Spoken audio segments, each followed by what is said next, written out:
ठीक है, चलो तो हम लोग स्टार्ट करते हैं। तो इसके पहले हम लोग लॉज ऑफ मोशंस में बेसिक फोर्सेस के बारे में पढ़े थे। बेसिक फोर्सेस क्या होता है उनके बारे में देख लिए थे। ठीक है। इसके अलावा हम लोग न्यूटन्स लॉज में first law, law of inertia, इनको समझे थे। लॉ ऑफ इनर्शिया क्या होता है, फर्स्ट लॉ क्या होता है, और इसके अलावा हम लोग सेकेंड लॉ को डिफाइंड किए थे, उसको हम लोग मैथमेटिकली प्रूव किए थे। ठीक है, उसके एक्सप्रेशन देखे थे हम लोग, फोर्स का क्या होता है।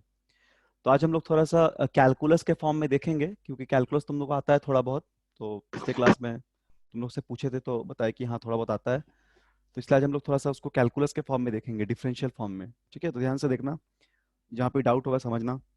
ठीक, और इसके अलावा हम लोग आज कुछ प्रॉब्लम है उसको सॉल्व करेंगे सेकेंड लॉ से रिलेटेड, और कुछ कुछ बताएंगे ग्राफ्स में, इम्पल्स का मतलब फोर्स टाइम ग्राफ क्या होता है, ये सब हम लोग डिस्कस करेंगे। जहाँ पे भी कोई डाउट होगा तो एक एक करके माइक ऑन करके पूछना। ठीक है, तो देखो, तो हम लोग न्यूटन सेकेंड लॉ से क्या देखे थे, हम लोग फोर्स को डिफाइंड किए थे, है ना। तो हम लोग from second law of motion से क्या देखे थे, फोर्स को हम लोग डिफाइन किए थे। और हम लोग सेकेंड लॉ में क्या बोले थे कि जो रेट ऑफ मोमेंटम होता है, यानी कि हम लोग डिफरेंशियल फॉर्म में रेट ऑफ मोमेंटम को ऐसे लिखेंगे, डीपी बाई डी टी।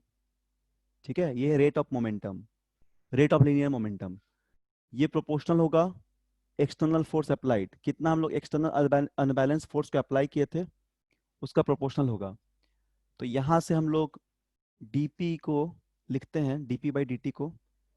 ठीक है, किसी कांस्टेंट के इक्वल टू 1 के लिए मान लो, इक्वल टू एफ एक्सटर्नल। तो डीपी को यहाँ पे हम लोग क्या लिखते हैं, डीपी मतलब रेट ऑफ मोमेंटम। ठीक है, इसको डिफरेंशियल फॉर्म में लिखते हैं, जैसे D x by d T. जैसे हम लोग रेट ऑफ मोमेंटम को delta p by delta T लिखे थे, तो अब टाइम को हम लोग बहुत कम ले रहे हैं, limit delta t tends to zero. ठीक है, उस समय हम लोग उसको डिफरेंशियल फॉर्म में लिख रहे हैं, delta p by d T. ये कैलकुलस में पढ़े हो, जैसे मान लो यहाँ देखो साइड में एक चीज बता रहे रफ में, थोड़ा बहुत तुम लोग पढ़ाई किए हो इसका, तो पिछले क्लास में पूछे थे। जैसे तुम लोग जानते हो कि d x by d t, इसको बोलते हैं differentiation of x with respect to t. या फिर मान लो यहाँ पे हम लोग अगर ऐसे लिखे, एक्स कोई फंक्शन है, इसको लिख रहे हैं हम लोग 3x² ठीक है, तो इसका अगर डिफरेंशिएट करना है तो क्या लिख रहे हैं हम लोग, d3x², इसको हम लोग dx के रेस्पेक्ट में डिफरेंशिएट कर रहे हैं। ठीक है, तो क्या आ जाएगा, ये आ जाएगा 6x। ठीक है, ये आ जाएगा 6x। ऐसे डिफरेंशिएट करते हैं। कोई मान लो जनरल फॉर्म में करते हैं, dy बाई डी कर रहे हैं हम लोग, dy बाई डी कर रहे हैं। और y का वैल्यू मान लो क्या दिया हुआ है, y का वैल्यू दिया हुआ है x to the power n। ठीक है, ध्यान से देखो, ये सब सीखे हो शायद। तो y का वैल्यू दिया हुआ है x to the power n। तो यदि मान लो y का वैल्यू कितना दिया हुआ है, x to the power n, तो यहाँ पे हम लोग dy बाई डी को क्या लिखेंगे हम लोग, ये लिखेंगे dx to the power n by d. तो इसका जो वैल्यू होता है, ये डिफरेंशिएशन का नॉर्मल फार्मूला है। इसके अलावा हम लोग ट्रिग्नोमेट्री का देखते हैं, साइन कॉस एक्सपोनेंशियल का देखते हैं। ठीक है, तो इसका जनरल एक्सप्रेशन क्या होगा, n x to the power n minus one. ये डिफरेंशिएशन का एक छोटा सा फार्मूला है। ठीक है, d to the power x, d x to the power n by d का क्या हो जाएगा, n x to the power n minus t. ठीक है, इसी तरह यहाँ पे अगर x है तो x का ये मतलब, अगर y जो होगा वो x का फंक्शन होना चाहिए, तभी हम लोग इसको x के रिस्पेक्ट में डिफरेंशिएट कर पाएंगे। जैसे y x to the power n है, अगर y t to the power n होता तो dy बाई डी टी करते हैं। ठीक है, तो ये सब कुछ बेसिक बात है डिफरेंशिएशन का, तो शायद पता होगा तुम लोग को। ठीक है, इसलिए हम थोड़ा सा बता दिए। तो अभी हम लोग बात करते हैं फिर से, फोर्स को कैसे डिफाइन करेंगे। क्लियर, कैसे फोर्स को डिफाइन करेंगे उसके बारे में देखते हैं। ठीक, फोर्स को कैसे डिफाइन करेंगे हम लोग उसके बारे में भी देखेंगे। इसको मिटा देते हैं, ये सब तो पता होगा। कहीं पे कोई डिफरेंशिएशन का दिक्कत होगा तो हम बगल में साइड में कर देंगे उसको। ठीक है, तो उसको ध्यान देना थोड़ा, तो तुम लोग पढ़े हो शायद साइन कॉस टेन कोसेक से कॉट इन सब का। तो कहीं अगर जरूरत पड़ेगा तो हम डिस्कस करेंगे साइड में रफ में। ठीक है, चलो इसको मिटा दे रहे हैं, ध्यान से देखना। तो क्या हो जाएगा, dp बाई डी को लिखे हम लोग f एक्सटर्नल, तो dp क्या हो जाएगा, dp बाई डी टी, यहाँ पे एक्सटर्नल लिखे हैं, तो इसको हम लोग ऐसे लिख सकते हैं f external into D T. ठीक है, ऐसा लिख सकते हैं। अच्छा, और एक बात यहाँ पे मान लो, हम लोग क्या देखते हैं देखो, इस dp बाई डी को हम लोग f एक्सटर्नल लिखे हैं, और p का वैल्यू क्या होता है, लीनियर मोमेंटम होता है। तो p को हम लोग जानते हैं कि p को क्या लिखते हैं, m इंटू वी लिखते हैं, ठीक। तो यहां से हम लोग इसको क्या लिख सकते हैं, dp बाई dt को हम लोग ऐसे लिख सकते हैं ना, d mv बाई dt। मास को हम लोग जनरली कांस्टेंट मानेंगे, यहाँ पे कांस्टेंट मास लेके हम लोग काम करेंगे। तो क्या हो जाएगा, मास बाहर निकल जाएगा और यहाँ पे क्या बच जाएगा, dv बाई dt, ठीक है। तो रेट ऑफ वेलोसिटी है, तो रेट ऑफ वेलोसिटी को क्या बोलते हैं हम लोग, एक्सीलरेशन। यहाँ पे देखो लिख रहे हैं, इसके बाद स्क्रीन पे ध्यान देना, यहाँ पे लिख रहे हैं, ठीक है। तो हम लोग इस रेट ऑफ वेलोसिटी को क्या बोलते हैं, एक्सीलरेशन। तो यहाँ पे m इंटू ए हो जाएगा ये, विच इज इक्वल टू क्या, एफ एक्सटर्नल। तो इसको हम लोग यहाँ पे इस तरह कैलकुलस फॉर्म में लिखे हैं, समझ में आ गया। 11th क्लास में ऐसे ही पढ़ते हैं हम लोग कैलकुलस लेके, क्योंकि उससे हम लोग कैलकुलस डिस्कस कर लेते हैं पूरी तरह से। तो अभी भी हम लोग ये सब बात डिस्कस करेंगे थोड़ा और, जहाँ पे भी कैलकुलस की जरूरत पड़ेगा। तो इसको लिखते हैं एम इंटू एक्सटर्नल, मतलब sorry sorry m a into m a equal to force into force external, ठीक है। External force equal to mass into acceleration. यहाँ से हम लोग इसको फोर्स को लिख रहे हैं, समझ में आ गया। अच्छा, यहाँ पे और एक बात ध्यान दो, और इसको यहाँ पे ए को क्या लिखें, ए को लिखे dv by d t, the rate of velocity gives acceleration, ठीक है। रेट मतलब डिफरेंशियल फॉर्म में फिर से। यहाँ पे जो अपना एक टर्म आया है, क्या आया है कि dp equal to f d t आया है ना, यहाँ पे एफ डी टी या एफ एक्सटर्नल डी टी। तो इसको बोलते हैं ये देखो, ये dp मतलब यहाँ पे मोमेंटम है, ठीक है, equal to force into time है। तो मोमेंटम पूरा कैसे निकलेगा, ऐसा ये छोटा सा एक एलिमेंट्री मोमेंटम है, पूरा निकालने के लिए हमको इंटीग्रेट करना पड़ता है, इंटीग्रेट। ये भी कैलकुलस है। अच्छा, क्या तुम लोग इंटीग्रेशन पढ़े हो, कोई भी बताओ माइक ऑन करके, क्या तुम लोग इंटीग्रेशन पढ़े हो, आवाज आ रहा है ना, आवाज आ रहा है सभी को, कोई भी बताओ, आदित्य, श्याम स्वयं स्वयं, कोई भी बताओ। नहीं सर। इंटीग्रेशन नहीं पढ़े हो, नो ठीक है सर। ठीक है, ओके ओके, ठीक है। देखो हम थोड़ा सा ये बता दे रहे हैं, आराम से समझना, ठीक, कहीं डाउट होगा पूछना। यहाँ तक तो क्लियर हो गया होगा, ये बहुत, डीपी बाई डी को एफ एक्सटर्नल लिखे हैं, डीपी को लिखे हम लोग F external into D T, और डीपी बाई डी को लिखे हम लोग यहाँ पे, और पी को एम वी लिख सकते हैं। तो यहाँ से हम लोग एम वी पुट किए, तो एम डिफरेंशियल में कांस्टेंट बाहर निकल जाता है, कांस्टेंट हमेशा बाहर निकल जाता है अगर तुम पढ़े हो तो। और डीपी बाई डी को ए लिख सकते हैं। देखो जैसे कि तुम डिफरेंशिएट करते हो, कैलकुलस में डिफरेंशिएट करना जानते हो, डिफरेंशिएट मतलब एलिमेंट्री पार्ट्स में ब्रेक करना। उसी तरह यदि तुम बहुत सारे एलिमेंट्री पार्ट को ऐड करोगे तो तुमको इंटीग्रेशन करना उसके ऊपर। मान लो तुम्हारे पास ऐसा कोई रॉड है, इसको तुम बहुत सारे छोटे छोटे एलिमेंट्री पार्ट में ऐसे ब्रेक कर सकते हो, ठीक है, ध्यान से देखना, ऐसे एलिमेंट्री पार्ट में ब्रेक कर सकते हो।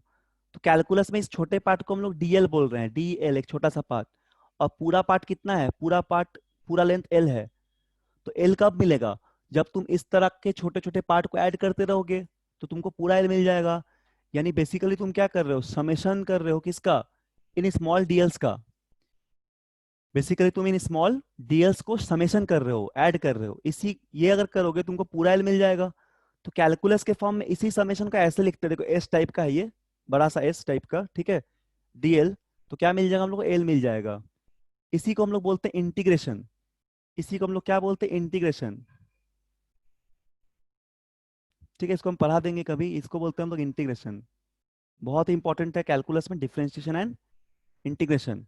ग्राफ्स पढ़ेंगे अगर हम लोग, ठीक है, या फिर अगर हम लोग मोस्ट मैकेनिक्स में या काइनेमेटिक्स में ग्राफिकल मेथड्स वगैरह पढ़ते हैं, कोई भी प्रॉब्लम सॉल्व करते हैं, तो उसमें हम लोग को इंटीग्रेशन और डिफरेंशिएशन का बहुत ज्यादा यूज होगा।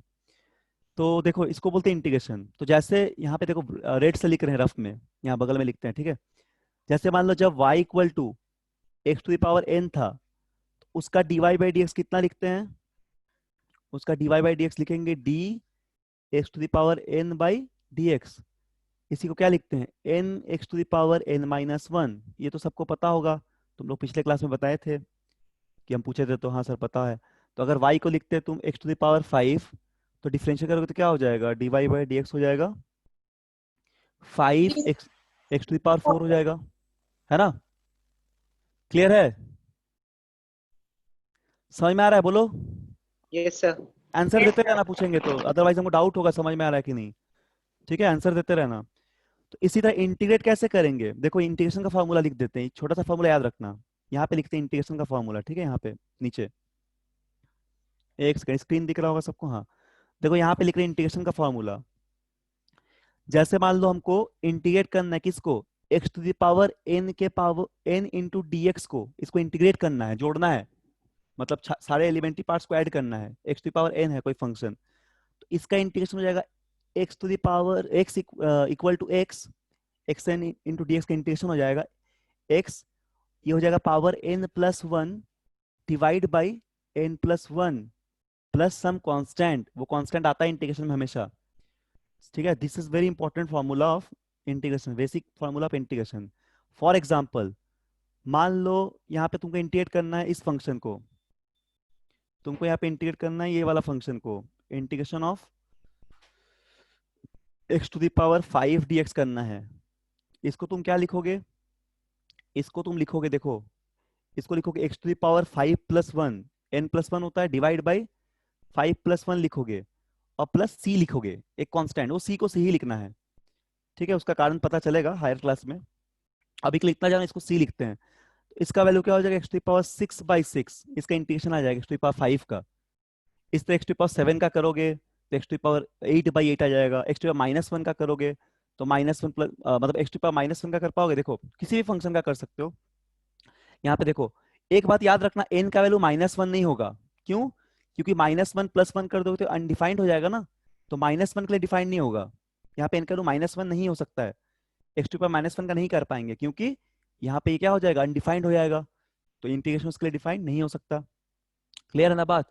X to power minus three का करोगे तो क्या होगा, minus three plus one divide by minus three plus one. इसी तरह डीपी का इंटीग्रेशन करेंगे तो पूरा पी मिलेगा, पूरा पी मिलेगा हमको। तो यहाँ पे ना एक लिमिट लगाते हैं हम लोग, यहाँ पे देखो ध्यान से, यहाँ बोलेंगे इनिशियल मोमेंटम, ठीक है, यहाँ बोलेंगे फाइनल मोमेंटम, पी आई और पी एफ। इधर फोर्स को बाहर निकाल दिए, ठीक है, फोर्स एक मान लो कांस्टेंट फोर्स यहाँ लग रहा है, क्योंकि एक्सेलरेशन कांस्टेंट है यूनिफॉर्म मोशन में, मान लो मास कांस्टेंट है। तो यहाँ पे dt क्या हो जाएगा, dt का लिमिट पुट कर रहे हैं t इक्वल टू जीरो से लेके t इक्वल टू t तक, इसको बोलते हैं हम लोग इंटीग्रेशन कर रहे हैं लिमिट लेके, इंटीग्रेशन कर रहे हैं हम लोग लिमिट लेके, ठीक है। तो इस p का इंटीग्रेशन आ जाएगा, इस dp का इंटीग्रेशन p आ जाएगा। जिस तरह dx का x आ जा रहा है, जिस तरह dx का x आ जा रहा है, या फिर dl का l आ जा रहा है, उसी तरह dp का आ जाएगा p। और यहाँ पे लिमिट को जगह बॉक्स ऐसा लगा दोगे, और लिमिट क्या लगाओगे, पी आई से लेके पी एफ तक। इस तरह एफ बाहर निकल गया, dt का क्या आ जाएगा, dt का आ जाएगा t, एलिमेंट्री टाइम है तो पूरा टाइम मिल जाएगा t। इसमें बॉक्स लगाओगे और क्या लगा दोगे, यहाँ पे t इक्वल टू, सॉरी यहाँ पे जीरो से t इक्वल टू t तक लिखो, अपर लिमिट यहाँ t है, t इक्वल टू जीरो से t इक्वल टू t तक, तो जीरो से लेके t तक। तो देखो इसको आप सॉल्व कैसे करोगे, यहाँ पे ये P F minus P I हो जाएगा, ये हो जाएगा p F minus P I. समझ में आ गया ना, इसको बोलते हैं हम लोग इंटीग्रल कर रहे हैं यहाँ पे, दो तरीके का इंटीग्रल होता है, डेफिनेट और इनडेफिनेट इंटीग्रल। तो हम लोग यहाँ पे लिमिट लगा करेंगे तो क्या होगा, upper limit minus lower limit, integration कर दिए हो, फिर जो लिमिट था ना उसको इस वैल्यू में रख के सब्ट्रैक्ट करना है। जैसे मान लो वन और टू रहता तो क्या लिखते, और यहाँ वन रहता यहाँ टू रखता, तो तुम लिखते टू माइनस वन, यहाँ रहता फाइव, यहाँ रहता टेन, तो लिखोगे टेन माइनस फाइव, इस तरह लिखना पड़ेगा। जो वैल्यू यहाँ पे उसको यहाँ पुट करना पड़ेगा, सब्ट्रैक्ट करना पड़ेगा, ठीक है, अपर लिमिट से लोअर लिमिट तक। तो P F minus P I क्या हो जाएगा, ये हो जाएगा एफ इंटू टाइम का भी क्या, टी माइनस जीरो, एक वैल्यू टी एक जीरो है, तो ये हो जाएगा p F minus P I equal to f t. समझ में आ गया ना, कि इस तरह हम लोग कैलकुलस से निकाल लिए। अगर मान लो 9 क्लास में इतना कैलकुलस का टर्म तुमको नहीं चाहिए, ये तुम सिखाने के लिए बता दिए कि तुमको हायर तक आगे भी जरूरत पड़ेगा, लेकिन सवाल तुम बनाओगे तब भी जरूरत पड़ेगा, तो हायर लेवल का कुछ अच्छा क्वेश्चंस बनाओगे 11th 12th का तो जरूरत पड़ेगा। अदरवाइज तुम अगर क्लास 9 के टर्म में समझना चाहते हो तो सीधा याद रखना कि चेंज इन मोमेंटम जो आता है delta P, change in momentum, वो एफ इंटू टाइम के बराबर होगा, ठीक है। चेंज इन मोमेंटम का मतलब क्या है, P F minus P i, final momentum minus initial momentum, which is equal to force into time. इस टर्म को बोला जाता है इम्पल्स, इस टर्म को बोला जाता है इम्पल्स, इस टर्म को क्या बोला जाता है? इस टर्म को बोला जाता है इम्पल्स। ठीक है, और ये क्या हो जाएगा? ये हो जाएगा change in momentum. Change in momentum, समझ में आ गया? इस टर्म को बोला था इम्पल्स। यदि ये सब समझ में नहीं आया तो एक बार देख लो, बहुत बेसिक बात है। अभी हम समझाने की कोशिश की है ये सब, लेकिन हम 11 12 में बेसिकली पढ़ते हैं 11th में। बट हाँ, इतना याद रखना कि जो चेंज मोमेंटम आया वो इम्पल्स के बराबर आया। डेल्टा पी मतलब initial final momentum minus initial momentum is always equal to force into time. तो अब यहाँ पे इसको हम लोग लिखते हैं एक लैंग्वेज में। क्या लिखेंगे? याद रखो, एक सेकंड, यहाँ पे लिख दो। यहाँ पे लिख दो कि change in momentum, change in momentum, ठीक है, is always equal to impulse. Impulse मतलब फोर्स और टाइम का प्रोडक्ट, उसको हम लोग इम्पल्स बोलते हैं। फिजिक्स में उसको इम्पल्स बोला जाता है, ये बात को याद रखना। ठीक है, चेंज इन मोमेंटम इम्पल्स के बराबर होता है। इम्पल्स का यूनिट क्या हो जाएगा? इम्पल्स का यूनिट हो जाएगा, यूनिट ऑफ इम्पल्स लेंगे तो क्या हो जाएगा? यूनिट ऑफ इम्पल्स हो जाएगा ऐसा यूनिट इम्पल्स का। फोर्स का क्या होता है? न्यूटन, और टाइम का क्या होता है? Second, Newton second. ठीक है, या फिर इसको केजी मीटर पर सेकेंड, इसको इनटू सेकेंड करके भी निकाल सकते हो।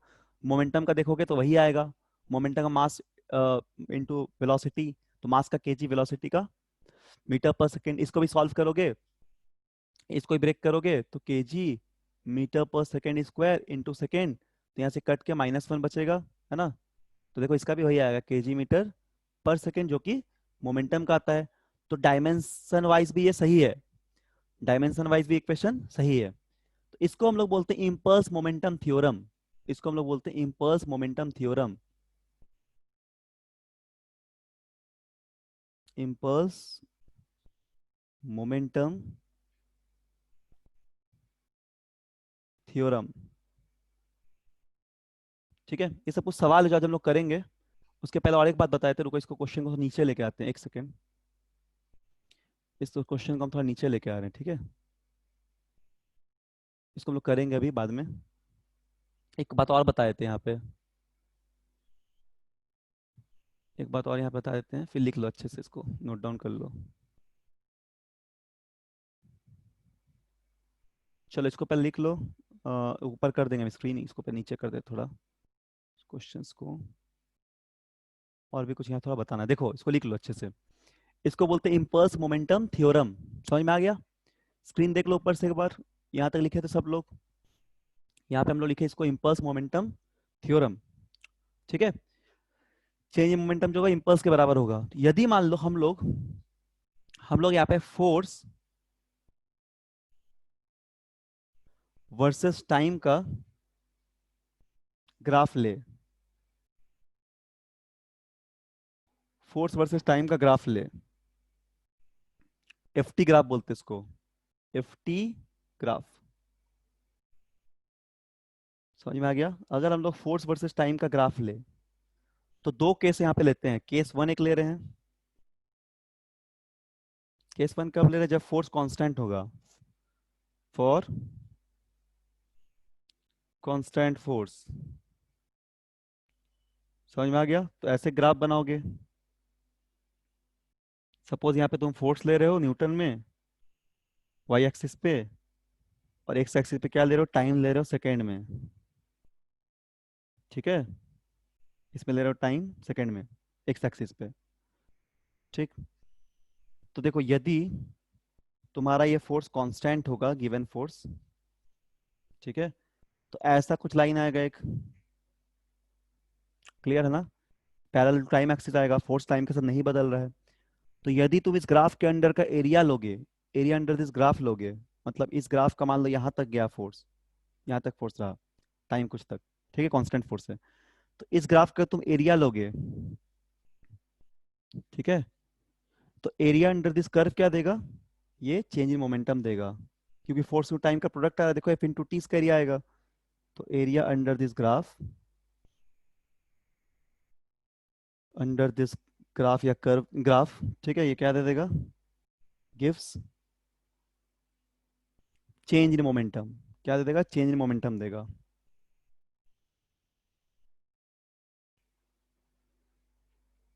कोई किसी का डाउट है तो पूछ सकते हैं। क्लियर ना? तो देखो impulse F into T impulse ही आएगा। तो इन दोनों का जो प्रोडक्ट है वो क्या देगा? वो देगा चेंज इन मोमेंटम। यहाँ से देख रहे हो? तो ग्राफिकल मेथड से भी हम लोग इसको सॉल्व कर सकते हैं। क्लियर है? एक और ग्राफ लेते हैं केस 2 में।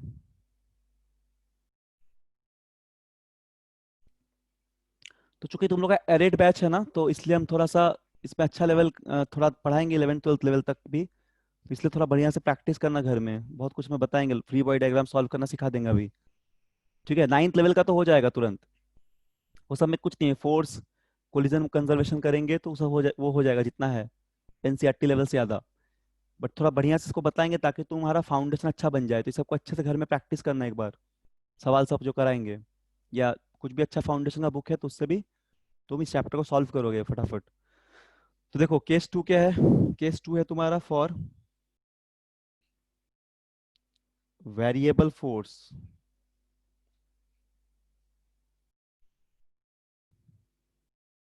फोर्स वेरिएबल फोर्स, तो जब फोर्स वेरिएबल होगा उस समय ग्राफ कैसा आएगा? कैसा भी ग्राफ आएगा, मान लो इस तरह कुछ ग्राफ आ रहा है सपोज, ऐसा कोई ग्राफ आ रहा है सपोज, ठीक है, वेरिएबल फोर्स के लिए। तो यहाँ पे मान लो हमको इम्पल्स निकालना है T1 से लेके T2 तक में, मोमेंटम चेंज निकालना है T1 से लेके T2 तक में। तो इसमें भी क्या करोगे? इसमें भी एरिया अंडर द ग्राफ ही निकालोगे। इधर फोर्स लिए थे और इधर क्या लिए थे हम लोग? टाइम लिए थे। इसमें भी एरिया अंडर द ग्राफ ही निकालोगे। कैसे निकालते हैं? इंटीग्रेशन से निकालते हैं। एक छोटा सा पार्ट कंसिडर करेंगे, इस पार्ट का नाम देंगे dt। ठीक है, तो सबसे पहले हम लोग इसका जो एरिया निकालेंगे, एरिया अंडर द कर्व।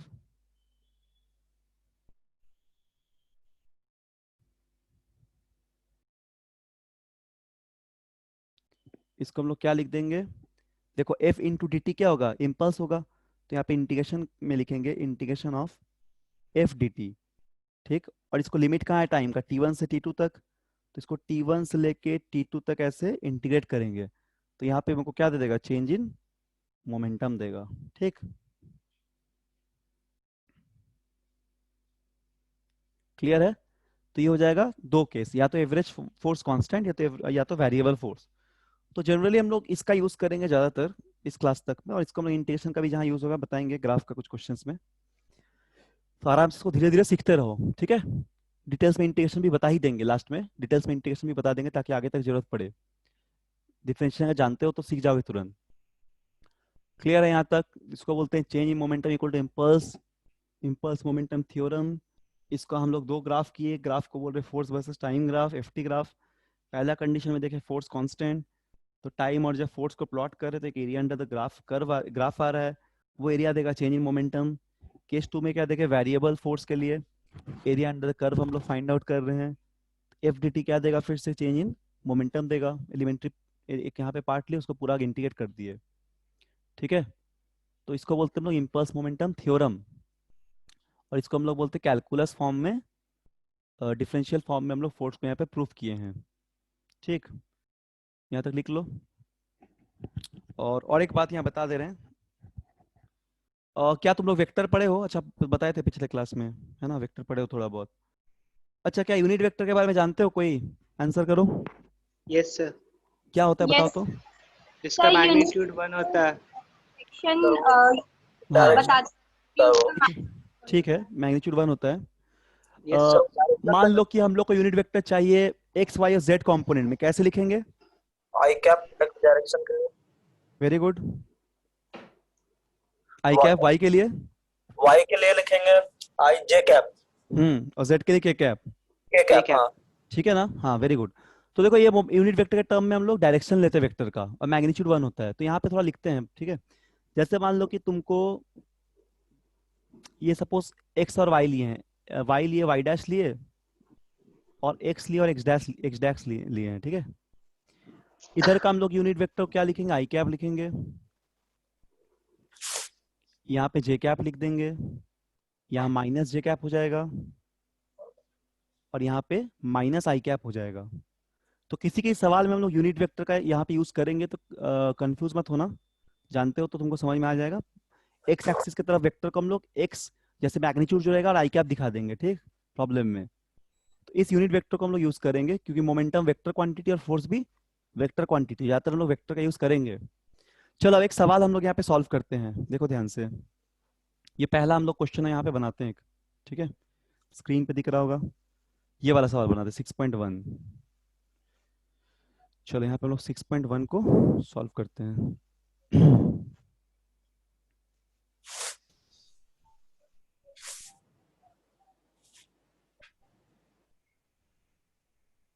ठीक है, तो यहाँ पे लोग 6.1 देखते हैं, ये वाला प्रॉब्लम है, देखो सबको दिख रहा होगा स्क्रीन पे। तो क्वेश्चन में क्या है, in a particular crash test a car of mass 1500 kg collide with a wall as shown in the figure 6.5। ठीक है, डायग्राम दिख रहा होगा। In a particular crash test a car of mass 1500 kg collide with a wall as shown in the figure. एक wall के साथ collide कर रहा है जिस तरह डायग्राम पे दिखाया गया है। ठीक है, the initial and final velocities of the car the initial and final velocities of the car are, देखो इनिशियल वेलोसिटी कितना दिया हुआ है vi माइनस 15 आई कैप, तो डायरेक्शन है x नेगेटिव x के तरफ।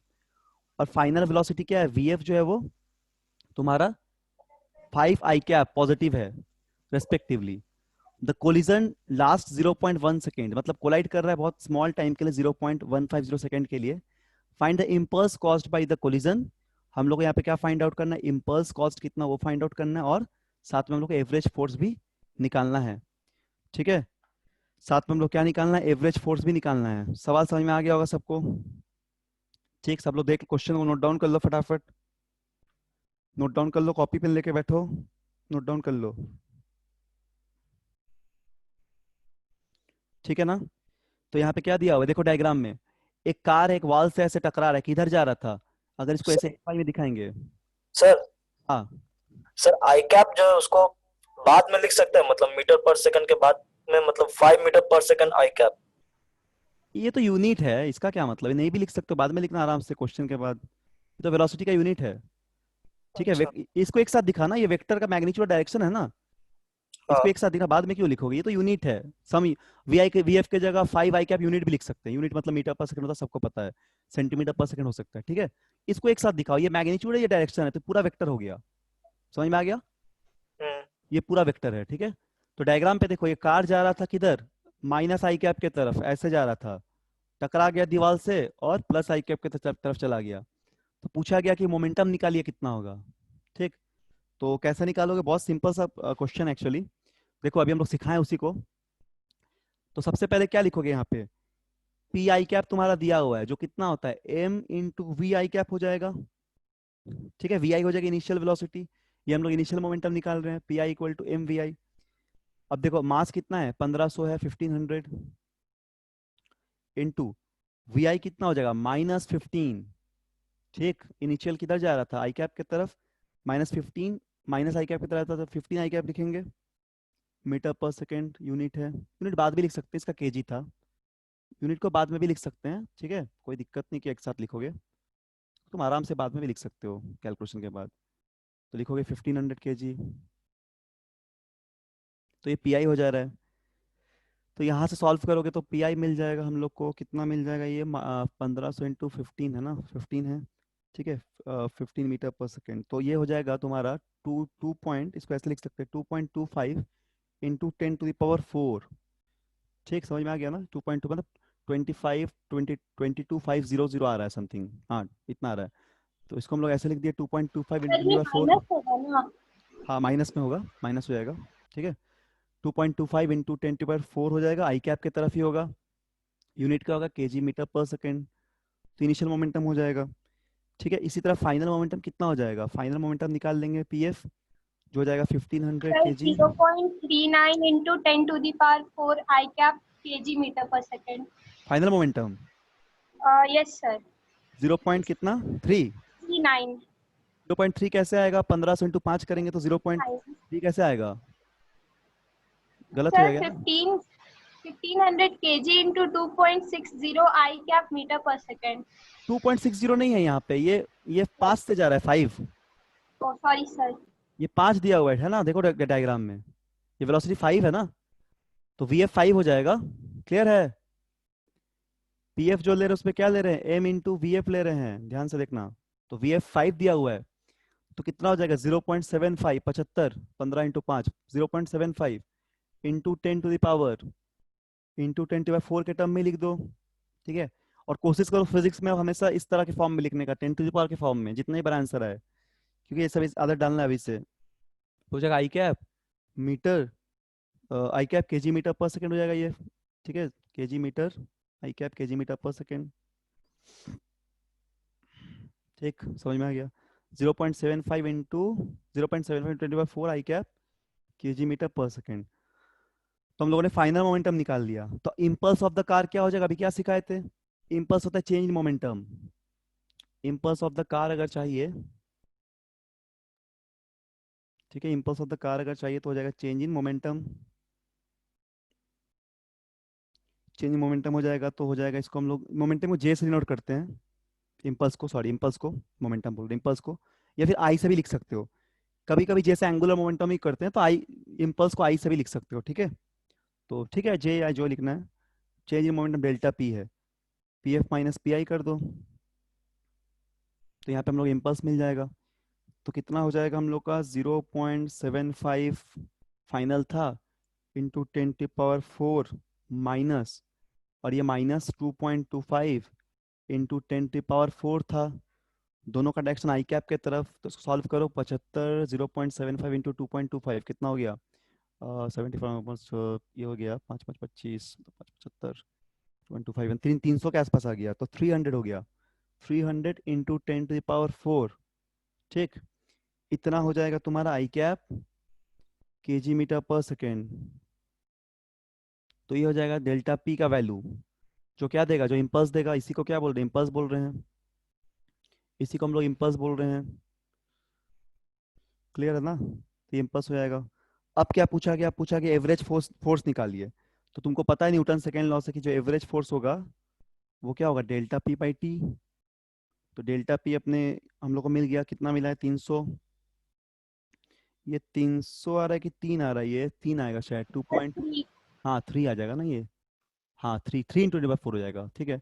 30,000 वही आएगा। 30,000 ही आएगा, यस सर। 3 नहीं आ रहा है। सर वही, आप भी तो वही लिखे हैं, 3 इंटू 10⁻⁴। हाँ 3 लिखे यहाँ पे, नहीं यहाँ पे पॉइंट छूट गया था मेरा, ठीक है, हाँ ये पॉइंट छूट गया था, चलो इसको 3 लिख देते हैं, कंफ्यूजन करना है, चलो ठीक है। 3 इंटू 10⁻⁴ डिवाइड बाई टाइम कितना दिया हुआ है, टाइम दिया हुआ है 0.15, इसको सॉल्व करोगे तो 2 आ जाएगा, 2 इंटू 10⁵ आई कैप, इतना न्यूटन ये फोर्स हो जाएगा। तो this gives us average force. समझ में आ गया, एवरेज फोर्स निकाल ली, इम्पल्स निकाल लिए। तो इस तरह का प्रॉब्लम को सॉल्व करेंगे, जहां मोमेंटम चेंज मिलेगा हम लोग को, वो इम्पल्स दे देगा, इम्पल्स मिल जाएगा तो फोर्स मिल जाएगा। ये हम लोग का यूज है इम्पल्स मोमेंटम थ्योरम का। चलो एक नेक्स्ट सवाल बनाते हैं, इसको नोट डाउन कर लो फटाफट, आपको समझ में आ गया होगा, सब लोग नोट डाउन भी कर ही लिए होंगे, ठीक है। क्वेश्चन लिख लेना हमेशा कॉपी में, ठीक है। चलो ऊपर ऊपर करे क्या स्क्रीन, स्क्रीन ऊपर कर दे, लिख लियो सब लोग। सर 1 मिनट रुक जाइए। ठीक है बोल देना, आराम से लिखो, धीरे धीरे, हड़बड़ी नहीं है, ठीक है, बोल देना। ऊपर कर देते हमको पता नहीं चलता है, तो कर देंगे तो बोल देना, ठीक है।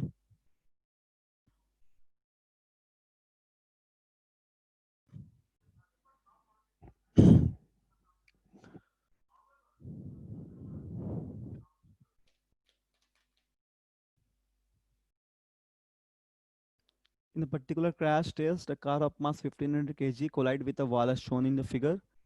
The initial and final velocity is given है respectively. Collision का time दिया हुआ है, impulse find करना है, average force find करना था। लिख लिया है? Yes, sir. सभी लोग लिखे हैं?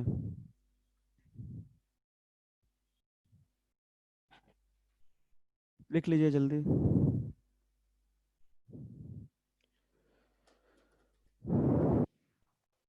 चलो लिख लो, थोड़ा क्वेश्चन करना ज्यादा हम लोग को फटाफट। कितना बजे तक क्लास रहता है, 2:30? Yes, sir. ठीक है, चलो ज्यादा टाइम नहीं है, जल्दी कर लिखते हैं हम लोग, ठीक है। बहुत सारा क्वेश्चन है यहाँ पे करने के लिए। चलो हम लोग देखो अब यहाँ पे 6.2 वाला प्रॉब्लम करते हैं। 6.2 वाला प्रॉब्लम हम लोग यहाँ पे करते हैं, ध्यान देना। आप लोग करते क्वेश्चन नंबर 6.2। क्या बोला गया, body of mass 1 kg falls from height h equal to h equal to दिया गया कितना 20 metre from the ground level, what is the magnitude of total change in momentum of the body before it strikes the ground. तुम लोग समझ गए हो अब, ठीक है। ये क्वेश्चन शायद तुम लोग समझ रहे हो कि एक बॉडी दिया हुआ है, उस बॉडी का क्या दिया, मास दिया हुआ है, फॉल्स फ्रॉम अ हाइट, एक सर्टेन हाइट से फॉल कर रहा है 20 मीटर हाइट से ग्राउंड पे। What is the magnitude of change in momentum, तो हम लोग को चाहिए magnitude of change in momentum चाहिए, और क्या चाहिए हम लोग को, और हम लोग को चाहिए यहाँ पे what is the corresponding average force experience by it, ठीक। और हम लोग को एवरेज फोर्स चाहिए, तो इसको हम लोग सॉल्व करते हैं यहाँ पे जल्दी से, देखो ध्यान से, यहाँ पे लोग सॉल्व कर रहे हैं, ठीक है, इसका सॉल्यूशन कर रहे हैं इस क्वेश्चन का, यहाँ पे ध्यान देना। तो देखो बॉडी फॉल कर रहा है ऊपर से रेस्ट से, तो इनिशियल वेलोसिटी 0 हो जाएगा, ठीक, और h डिस्टेंस है हाइट, स्पीड v दिया हुआ है, तो इक्वेशन काइनेमेटिक इक्वेशन लगा सकते हैं हम लोग, v square equal to u square plus 2as, ठीक। तो यहाँ से हम लोग फ्री फॉल हो जाएगा, a को तो g ले लेंगे और s क्या हो जाएगा, h दिया हुआ है क्वेश्चन है, तो सॉल्व कर देंगे, तो यहाँ पे हम लोग v मिल जाएगा कितना, √2gh मिल जाएगा, क्लियर, √2gh मिल जाएगा। तो मैग्नीट्यूड ऑफ जो टोटल मोमेंटम होगा वो कितना होगा, तो हमको क्या चाहिए यहाँ पे, magnitude of change in momentum चाहिए, तो हमको क्या चाहिए, मैग्नीट्यूड ऑफ, मैग्नीट्यूड पूछा सिर्फ, डायरेक्शन नहीं, magnitude of change in momentum चाहिए,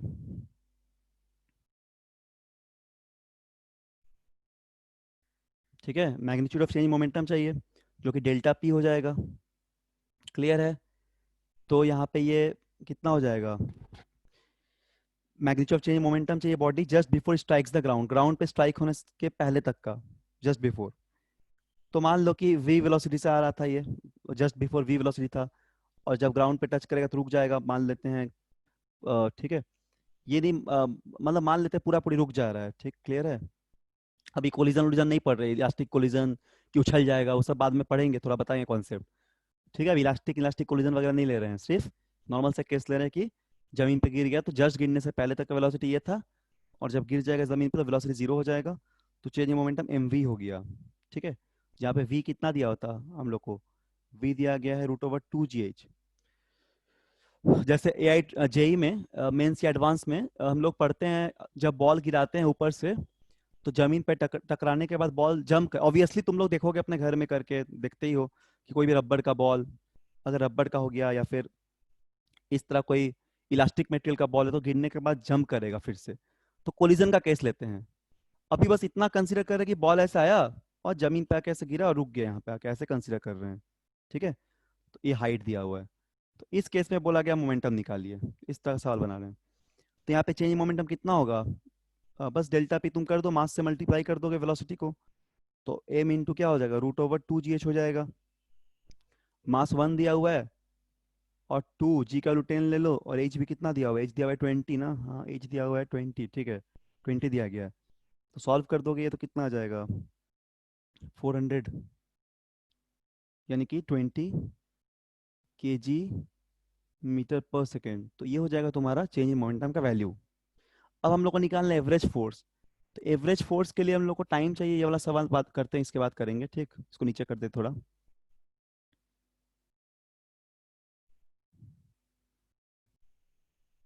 चलो अब हम लोग को निकालना है एवरेज फोर्स बी पार्ट में, ये ए पार्ट का सॉल्यूशन था, और बी पार्ट में चाहिए हम लोग एवरेज फोर्स। तो एवरेज फोर्स के लिए हम लोग टाइम चाहिए, क्योंकि force equal rate of momentum by time, तो हम लोग टाइम निकालेंगे। तो टाइम के लिए भी इक्वेशन ऑफ मोशन यूज करते हैं, एस को क्या लिखते हैं, ut plus half at square लिखते हैं, यहाँ से टाइम मिल जाएगा, ठीक है। इनिशियल वेलोसिटी 0 था, तो h equal to half at square हो जाएगा, यानी कि हाफ gt स्क्वायर हो जाएगा। तो यहाँ से हमको t मिल जाएगा, कितना होगा, √2h/g हो जाएगा, क्लियर। तो टाइम मिल गया, तो यहाँ से चलो एवरेज फोर्स निकालते हैं। तो v एवरेज क्या होगा, मोमेंटम, मोमेंटम कितना था हम लोग का, मोमेंटम था m इंटू √2gh, और टाइम क्या है अपने पास, टाइम आ गया √2h/g, ठीक है, √2h/g। तो इसको सॉल्व करोगे तो कितना बच जाएगा तुम्हारा, ये बच जाएगा √g है ना, तो √g मल्टीप्लाई हो जाएगा, g मल्टीप्लाई हो जाएगा, 2h कट जाएगा, तो सॉल्व करोगे तो कितना आ जाएगा, mg आ जाएगा ये। तो एवरेज फोर्स जो होगा वो कितना होगा, mg के बराबर, ठीक। तो अब मास कितना दिया हुआ था, 1 kg दिया हुआ था, मास दिया था 1 kg, और जी का 10 ले लेते हैं, तो फोर्स कितना आएगा, 10 न्यूटन का फोर्स आएगा। ठीक है, इस तरह हम लोग सॉल्व करेंगे प्रॉब्लम्स को, न्यूमेरिकल वैल्यूज को लास्ट में पुट करेंगे ताकि हम लोग को ईजी होगा सॉल्व सर करने में। हाँ बोलो। सर ये जो फोर्स अप्लाइड पूछ रहा है इस केस में, हम लोग डायरेक्टली m इंटू ए से नहीं निकाल सकते हैं? हाँ mg वेट वही होगा, फोर्स मतलब वेट होगा, और क्या। सर तो फिर उसी से निकाल सकते तो इतना लंबा चौड़ा। हाँ निकाल सकते हैं, हम सिखा रहे हैं, मतलब जैसे यहाँ मोमेंटम तुम निकालना सीखे हो ना, चेंज इन मोमेंटम करके। Yes sir. ठीक है, तो देखो फोर्स ऑब्वियसली फ्री फॉल होगा तो तुमको पता ही है वेट लगेगा जो mg के बराबर होगा, है ना, कोई रेजिस्टेंस है नहीं, तो डायरेक्ट तुम जी से मल्टीप्लाई कर दो। ये सिखा रहे इसीलिए कि दूसरा कोई केस होता, मान लो कि फ्री फॉल नहीं ले रहे, कोई और केस लेते, तो हम लोग ऐसे फाइंड आउट कर सकते हैं, है ना, मतलब जस्ट ये प्रोसेस है एक। ऑब्वियसली अगर फ्री फॉल हो रहा है तो हम लोग को पता है कि फोर्स जो वेट के बराबर होगा, तो सीधा हम लोग 10 तो लिख ही देंगे, तो हम पता ही है हम लोग को। क्लियर। Yes sir. सब बता रहे हैं कि कैसे हम लोग सॉल्व करेंगे। मान लो कोई भी केस होगा जहाँ पे तुमको फ्री फॉल नहीं दिया हुआ है, तो उस समय तुम टाइम निकाल के ऐसे निकालोगे एवरेज फोर्स, तो मिल जाएगा तुम लोग को। ठीक है, ठीक है। ओके।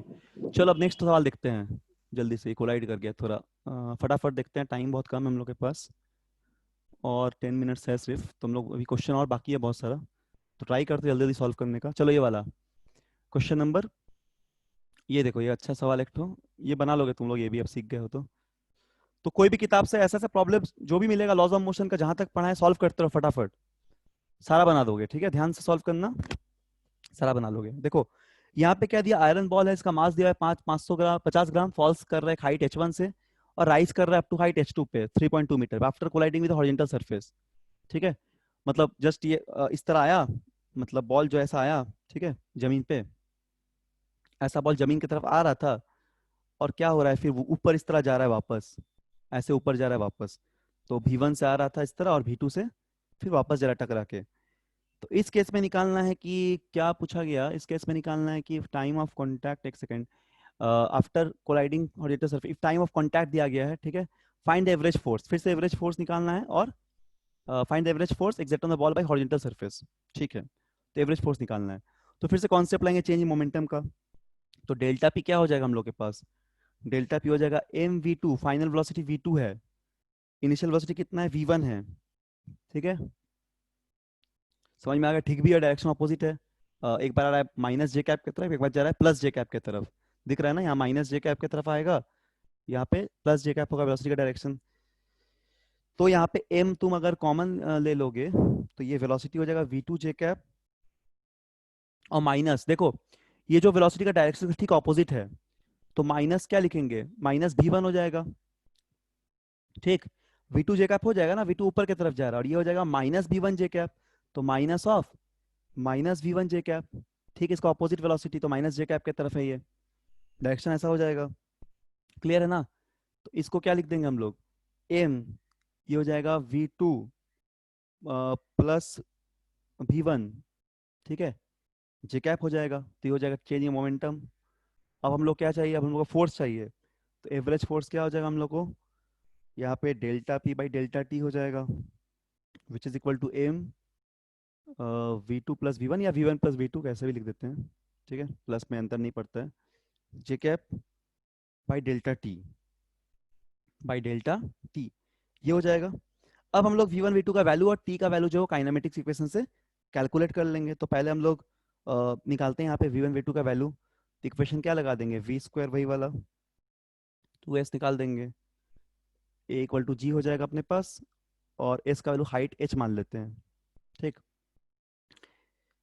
चलो h1 h2 के टर्म में छोड़ देंगे, तो एक बार वेलोसिटी कितना आ जाएगा, सॉल्व कर लोगे इसको तो जिस तरह करते हैं u0 लेके, एक बार आ जाएगा 2h रूट ओवर 2gh1 आ जाएगा, और फॉर h2 के लिए क्या आ जाएगा, सिमिलरली ऊपर भी जाए तो इतना ही आएगा, फ्री फॉल हो रहा है, 2h इस बार h2 सिर्फ आ जाएगा, क्योंकि हाइट h2 था, जो ऊपर की तरफ जा रहा था h2 हाइट था, और जब नीचे आ रहा था h1 था। ठीक है, दोनों में यहाँ पे देखना अंतर है, तो एक बार h1 हो गया, एक बार h2 हो गया। क्लियर है ना, रुको इसको नीचे कर देते हैं फिर से, इसको नोट डाउन करते रहो। ठीक है, स्क्रीन दिख रहा है, यहाँ लिख रहे इसके बाद, यहाँ लिख देते हैं, जगह यहाँ बहुत है। तो क्या हो जाएगा, एक बार v1 कितना आ गया, 2gh1 हो गया, और एक बार v2 कितना आ गया, एक बार v2 आ गया हम लोग का 2GH2 आ गया। ठीक, तो बस निकाल ले F का वैल्यू। m हो जाएगा √2GH1 प्लस √2GH2 इंटू क्या, जे कैप, इधर सॉरी जे कैप है डायरेक्शन, और टाइम का वैल्यू तुमको दिया हुआ है, सारा वैल्यू पुट कर दो। मास दिया हुआ है 50 ग्राम दिया हुआ है, तो 50 × 10⁻³ हो जाएगा। इधर सारा वैल्यू पुट कर देना। 2 × 10, हाइट 1 दिया हुआ है शायद 5, हाँ 5 दिया हुआ है, प्लस हाइट 2 कितना दिया हुआ है 210 × 3.2 दिया हुआ है। ठीक, और टाइम कितना दिया हुआ है 0.02 दिया हुआ है, 02। तो इसको सॉल्व करके देखना, ये इसका वैल्यू ऑलमोस्ट 45 के आसपास आएगा, 45 जे कैप न्यूटन। तो ये हम लोग का हो जाएगा आंसर। यहाँ पे हम लोग एवरेज फोर्स पूछा गया था। This gives us answer. ठीक, समझ में आ गया? नोट डाउन कर लो फटाफट। चलो थोड़ा सा और 2-3 क्वेश्चन डिस्कस, 2 क्वेश्चन डिस्कस कर लेंगे अभी, 10 मिनट कर लेंगे और डिस्कस। जल्दी इसको लिख लो। तो इस तरह हम लोग प्रॉब्लम सॉल्व कर सकते हैं। थोड़ा ग्राफ्स वगैरह क्वेश्चन हम डिस्कस करेंगे।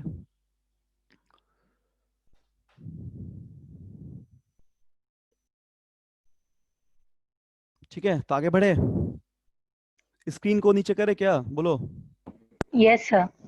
ठीक है, चलो सब लोग नोट डाउन करते रहो फटाफट, कॉपी पेन लेके बैठो, नहीं तो बाद में देखोगे तो फिर दिक्कत हो सकता है। अच्छा, ये क्वेश्चन करते हैं। इसके पहले हम लोग, ये थोड़ा लॉन्ग क्वेश्चन है तो इसको हम लोग रखते हैं अभी, क्योंकि टाइम बहुत कम है, नेक्स्ट क्लास में करेंगे। या तुम लोग देखो स्क्रीन पर बना लेना घर में, इजी क्वेश्चन है, बना सकते हो। हम लोग थोड़ा ग्राफ वाला एक क्वेश्चन कर लेते हैं यहाँ पे। ठीक, 2 ग्राफ है तो 2 ग्राफ वाला सीख लेते हैं फटाफट। उसके इसको हम लोग नेक्स्ट क्लास में करेंगे। बना के रखना, इसको नोट डाउन कर लेना, इसको बना के रखना। ठीक, तो चलो इसको देखते हैं हम लोग, ग्राफ वाला। इस क्वेश्चन को देखते हैं, इस क्वेश्चन को देखते हैं हम लोग। ठीक है, इसको, ये वाला क्वेश्चन, इस क्वेश्चन को देखते हैं। तो यहाँ पे क्या बोला गया, the position time graph body of mass 2 kg is in figure. मतलब एक डायग्राम में क्या दिया हुआ है, पोजीशन टाइम ग्राफ दिया हुआ है किसी बॉडी का। पोजीशन टाइम ग्राफ है, वेलोसिटी टाइम ग्राफ नहीं है कि डायरेक्ट एरिया करेंगे तो हम लोग चेंज मोमेंटम मिल जाएगा। तो दिया क्या है यहाँ पे, एक पोजीशन टाइम ग्राफ दिया हुआ है। ठीक है, what is the impulse on the body at time t = 0 second. Time t = 0 second पे बॉडी के इम्पल्स को निकालिए, वो पूछा गया कि टाइम t = 0 सेकेंड पे क्या हो जाएगा बॉडी का इम्पल्स, वो निकालना है। ठीक, तो कैसे निकालोगे, देखो देखो, ये एक पोजीशन टाइम ग्राफ है, तो तुमको दिख रहा होगा कि पोजीशन टाइम ग्राफ का जो स्लोप होता है, तुमने अभी काइनेमेटिक्स चैप्टर में पढ़ा होगा कि पोजीशन टाइम ग्राफ का जो स्लोप होता है वो क्या देगा, वो वेलोसिटी देता है। Slope gives velocity. तो तुमको यहाँ पे दिख रहा है कि एक कांस्टेंट स्लोप है, दिख रहा है ना, यहाँ पे एक कांस्टेंट स्लोप है, तो एक वेलोसिटी कांस्टेंट रहेगा टाइम t = 4 तक। उसके बाद स्लोप कितना हो गया, 0 हो गया। तो यहाँ पे स्लोप कितना हो गया, यहाँ पे स्लोप 0 हो गया, यानी कि यहाँ के बाद वेलोसिटी कितना हो जाएगा, 0 हो जाएगा। पोजीशन टाइम ग्राफ का 0 है तो इनिशियल वेलोसिटी तुम्हारा यही रहेगा 4 और फाइनल वेलोसिटी 0 हो जाएगा। ठीक, तो यहाँ पे वेलोसिटी निकाल लो, इसका स्लोप निकाल लो, या फिर एरिया निकाल, हाँ एरिया बोलते, सॉरी स्लोप निकालो, एरिया नहीं। ये पोजीशन टाइम ग्राफ है तो यहाँ पे स्लोप निकालो। तो हमको यहाँ वेलोसिटी क्या मिल जाएगी, इनिशियल। तो अगर हम इस स्लोप को निकालेंगे यहाँ पे इनिशियल वेलोसिटी के लिए, तो यही वेलोसिटी क्या देगा, इनिशियल दे देगा हम लोग को। कितना हो जाएगा, 3/4 दिख रहा है, 0 -3 यहाँ पे, ये 4, टाइम पूरा 4 है, तो स्लोप हम लोग को मिल गया 3/4। ठीक है, तो इतना मीटर पर सेकेंड हो गया हम लोग के पास इनिशियल वेलोसिटी। अब चेंज मोमेंटम क्या होता है, फाइनल माइनस इनिशियल, तो फाइनल वेलोसिटी 0 है, यहाँ पे 0 हो जा रहा है वेलोसिटी, दिख ही रहा है 4 सेकेंड के बाद से 0 हो जा रहा है। और इनिशियल कितना है, 3/4। ठीक, इनिशियल 3/4 मीटर पर सेकेंड है। तो हम लोग यहाँ पे मोमेंटम निकालेंगे, इनटू मास से मल्टीप्लाई कर देंगे। मास कितना दिया हुआ है यहाँ पे, जो भी मास हो 2 kg, तो हो जाएगा 2 × -3/4। ठीक है, यानी कि हो जाएगा माइनस, ये हो जाएगा, सॉरी ये 2 हो जाएगा यहाँ पे। ठीक है, तो कितना हो जाएगा, -3/2। क्लियर, -3/2। तो कहाँ पे देखो ऑप्शन आ रहा है, -3/2 kg मीटर पर सेकेंड, तो ऑप्शन डी होना चाहिए, ऑप्शन डी होगा। ठीक है ना, -3/2 kg मीटर पर सेकेंड। ये हो जाएगा हम लोग का चेंज इन मोमेंटम। फाइनल 0 हो गया। इनिशियल तो कांस्टेंट था, 0 से लेके 4 तक कांस्टेंट वेलोसिटी जा रहा था। 4 पे गाड़ी आके रुक गया, मतलब जो भी था, जो भी ऑब्जेक्ट था रुक गया। ठीक, तो ये हो जाएगा अपना आंसर। पूछा क्या था हम लोग इम्पल्स, तो इम्पल्स के लिए हम लोग यहाँ पे फाइंड आउट कर लिए, ये अपना इम्पल्स मिल जाएगा। यदि डायरेक्ट देता फोर्स टाइम का ग्राफ तो एरिया निकालने से इम्पल्स मिल जाता। ठीक है। अच्छा, और एक ग्राफ यहाँ पे लास्ट, इसको कर लेते हैं हम लोग। ये भी इजी क्वेश्चन है, बना लोगे। तो इस तरह प्रैक्टिस करना, ग्राफ व्राफ का सवाल सब किताब में मिल जाएगा, कोई भी बुक अगर होगा अच्छा तो उसमें मिल जाएगा, साइड बुक कोई भी अगर बढ़िया होगा तो। इसको हम लोग करेंगे, इसको नोट डाउन कर लेना, ट्राई कर सकते हो। ठीक। Two masses m1 m2 initially at rest are acted upon by a constant force F. Find the ratio of the distances traveled by them by time they attain the same velocity and same momentum. चलो ये graph वाला कर लेते हैं। तो क्या दिया गया सवाल में, यहाँ पे दिया गया द फॉलोइंग, एक सेकेंड रुको। The following figure shows that the displacement time of particle, the force acting on the particle is 0 in the region. किस रीजन में फोर्स 0 होगा? तो चूंकि ये डिस्प्लेसमेंट टाइम ग्राफ है या पोजीशन टाइम ग्राफ है, तो इसका स्लोप लेंगे तो वेलोसिटी मिल जाएगा। देखो यहाँ पे स्लोप लेंगे, टैंजेंट ड्रॉ करना पड़ेगा, कर्व है तो टैंजेंट ड्रॉ करेंगे तो यहाँ स्लोप मिल जाएगा, फिर यहाँ पे स्लोप मिल जाएगा, यहाँ स्लोप मिल जाएगा। तो क्या दिख रहा है, ये वेरिएबल रीजन सब है। यहाँ पे कांस्टेंट स्लोप नहीं मिल रहा है कहीं पे भी कि वेलोसिटी कांस्टेंट हो। अगर वेलोसिटी कांस्टेंट होगा तभी तो एक्सेलरेशन 0 होगा, क्योंकि डीवी बाई dt क्या होता है, ए होता है, रेट ऑफ वेलोसिटी, एक्सेलरेशन होता है। तो अगर वेलोसिटी कांस्टेंट हो जाएगा तो एक्सेलरेशन 0 हो जाता है, पता होगा। कांस्टेंट का डिफरेंशिएशन क्या होता है, 0 होता है। ठीक है, तो वेलोसिटी को कांस्टेंट होना है, तो इस रीजन पे कहाँ पे कांस्टेंट आएगा, ये भी कांस्टेंट नहीं, यहाँ भी टेंजेंट ड्रॉ करना पड़ेगा। सिर्फ आर एस रीजन पे देखो कांस्टेंट आ रहा है, इस रीजन पे कांस्टेंट आएगा, आर एस रीजन पे, आर से लेके एस तक में वेलोसिटी जो स्लोप वो कांस्टेंट है, स्ट्रेट लाइन है, तो यहाँ पे स्लोप कांस्टेंट है। ठीक है, यहाँ पे स्लोप कांस्टेंट है, तो क्या आंसर हो जाएगा हम लोग के पास, आर एस आंसर हो जाएगा। ठीक है, ऑप्शन क्या हो जाएगा, ये वाला आर एस। तो r s is the region जहाँ पे तुम्हारा पार्टिकल पे फोर्स कितना लग रहा है, 0, क्योंकि वेलोसिटी कांस्टेंट है, तो एक्सेलरेशन क्या हो जाएगा, 0 हो जाएगा, तो इसलिए फोर्स भी क्या हो जाएगा, 0 हो जाएगा। ठीक है, तो इस तरह का प्रॉब्लम को सॉल्व करना है। अगले क्लास में और भी ग्राफ का रिलेटेड क्वेश्चंस करेंगे, कुछ बढ़िया बढ़िया सवाल सब करेंगे। ठीक है, डिफरेंशियल इंटीग्रेशन यूज होगा थोड़ा, फिर आगे बात करते रहेंगे फ्री बॉडी डायग्राम्स का, और फिर थर्ड लॉ के बाद फ्री बॉडी डायग्राम, थोड़ा पुली उली का प्रॉब्लम सिखाएंगे हम लोग क्या होगा। चलो इसको तुम नोट डाउन कर लो, घर में ट्राई करना, ये 2 सवाल को लिख लो जल्दी से। और यहाँ पे रुको, यहाँ पे हम लिख देते हैं क्वेश्चंस, यहाँ पे ले आते हैं, ताकि इसको तुम लिखते रहो अपना, और इसको भी नोट डाउन कर लो, इसको घर में थोड़ा ट्राई करना। ये पूरा एक ही क्वेश्चन है, ये आया नहीं था डायग्राम, तो हम अलग अलग करके लिए हैं। ठीक, ये एक ही क्वेश्चन है, तो रुको यहाँ पे एक साइड में कर देते हैं, इसको नोट डाउन कर लो, इसको भी तुम नोट डाउन कर लो, घर में एक बार ट्राई कर लेना, और नहीं बनेगा तो फिर हम बता देंगे अगले क्लास में। फिर इजी क्वेश्चन है, प्रूफ करना पड़ेगा। Two masses m1 m2 initially at rest are acted upon by a constant force F. Find the ratio of distance traveled by them by the time they attain same velocity and the same momentum. ठीक है, इसको try कर लेना एक बार, इसको अपने से एक बार ट्राई करना, नेक्स्ट क्लास में इस पे सवाल करेंगे। ठीक है, इसको देख लेना। ठीक, तो चलो यहाँ तक देख लो, उतार लो पहले। और किनको तुम में डाउट, तुम लोग में से किसको डाउट था, वेलोसिटी टाइम ग्राफ पढ़ना था किनको? सर बता रहे थे, कौन है जिसको वेलोसिटी टाइम ग्राफ में डाउट पूछना था, बताओ क्या नाम बोले थे सर, किसको पूछना है बोलो वेलोसिटी टाइम ग्राफ पे?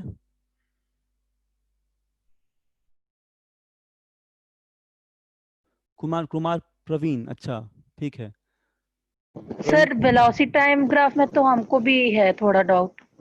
अच्छा ठीक है, तो एक काम करो, इस क्लास के बाद हम हाफ एन आवर का टाइम दे देंगे। अच्छा कितना अभी फ्री हो, क्या अभी कर सकते हो, अभी पढ़ सकते हो कि बाद में पढ़ोगे, बोलो प्रवीण, बोलो प्रवीण, कुमार प्रवीण, और कौन है बताओ प्रवीण, अनम्यूट कर दे रहे हो क्या? प्रवीण पढ़ना है ना तुमको, और कौन है बताओ? तो अभी पढ़ोगे कि बाद में पढ़ोगे? सर अभी पढ़ लेंगे। अच्छा, प्रवीण कुछ बोल क्यों नहीं रहा है? प्रवीण आवाज नहीं आ रहा है क्या? कुछ बोल ही नहीं रही है। ठीक है चलो। सर डिफरेंशिएट फॉर्मूला में हम्म, डाउट था, मुझे समझ नहीं आ रहा है।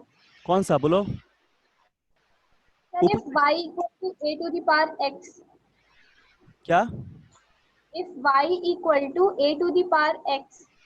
अच्छा, y equal to a to the power x का फॉर्मूला। यस देखो, सर। उसका फॉर्मूला डिफरेंशिएशन का हम लोग अलग अलग तरीके से करते हैं। जैसे हम लोग x कोई अलजेब्रिक फंक्शन अगर लिए हैं, ठीक है, तो उसमें हम लोग x to the power n करके सॉल्व करेंगे। x to the power n लिखेंगे तो n x to the power n minus one. और अगर a to the power x होगा, a टू द पावर अगर x होगा ना, तो हम लोग यहाँ पे अलग तरीके से थोड़ा सॉल्व करते हैं। इसका डिफरेंशियल अलग होगा, इसलिए तुमको कंफ्यूजन हो रहा होगा। ठीक है, इसका जो डिफरेंशियल नहीं होगा। सर, बहुत सारे फॉर्मूलाज को याद किए थे तो उसमें से ये वाला समझ ही नहीं आ रहा था। अच्छा, देखो मेन इसको समझना तो अभी ऐसा नहीं है, क्योंकि डिफरेंशिएशन 11 क्लास में पढ़ना है। तो बेसिकली अभी तुम फॉर्मूला को याद रखना। जैसे ए टू द पावर एक्स का ओके। जो, हाँ, ए टू द पावर एक्स का जो डिफरेंशिएशन होता है ना, उसको हम लोग चेन रूल वगैरह से करते हैं। तो उसका वैल्यू एक्स लॉग ए आता है। ठीक है, इसको ये फॉर्मूला याद है तुमको?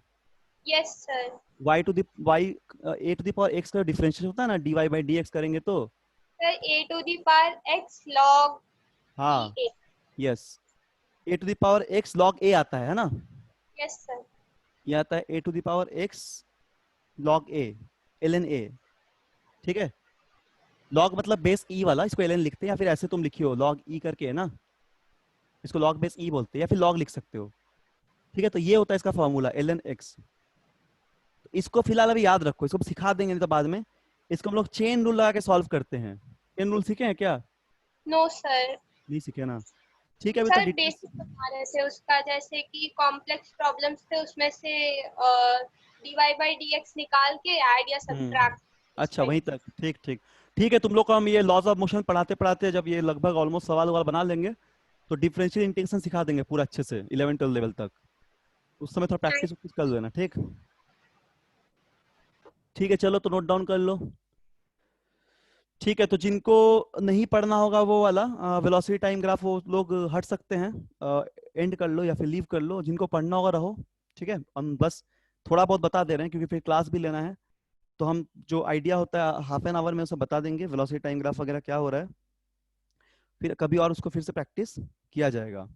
ठीक है, तो चलो, यहाँ तक तुम एक काम करो, नोट डाउन कर लो। जिनको लीव करना है वो लीव कर सकते हैं, और जिनको पढ़ना होगा प्रवीण के साथ और भी किसी को पढ़ना होगा तो हाफ एन आवर देख लो। और हम लोग यहाँ पे velocity time graph, acceleration time graph वगैरह देख लेते हैं। Velocity time graph, acceleration time graph, फिर डिस्प्लेसमेंट टाइम ग्राफ। ठीक है, तो जिनको पढ़ा हुआ वो हट सकते हैं, जिनको पढ़ना है वो रहिए। आधा घंटा में हम लोग उसको और पढ़ लेते हैं, apart from the laws of motion. तो चलो यहाँ पे देखते हैं थोड़ा सा काइनेमेटिक्स का graphs, kinematics graphs, kinematics graph.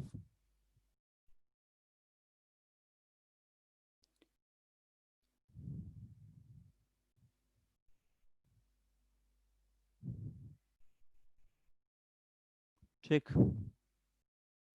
ऐसे तो हम लोग काइनेमेटिक्स में ग्राफ डिफरेंट ड्रॉ कर सकते हैं, मतलब बहुत सारा ग्राफ हम लोग ड्रॉ करते हैं, लेकिन बेसिकली हम लोग तीन तरीके का जो पैरामीटर्स होता है मोशन पैरामीटर, उसी को लेते हुए हम लोग ग्राफ को ड्रॉ करते हैं।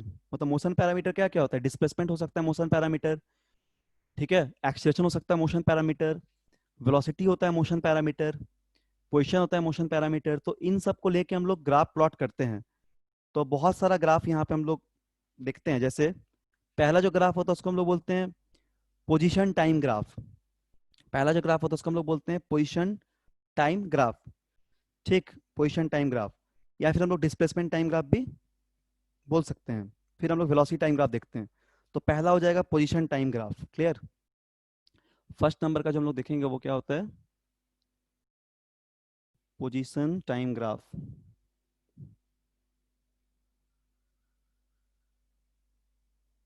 ठीक है, पोजीशन टाइम ग्राफ।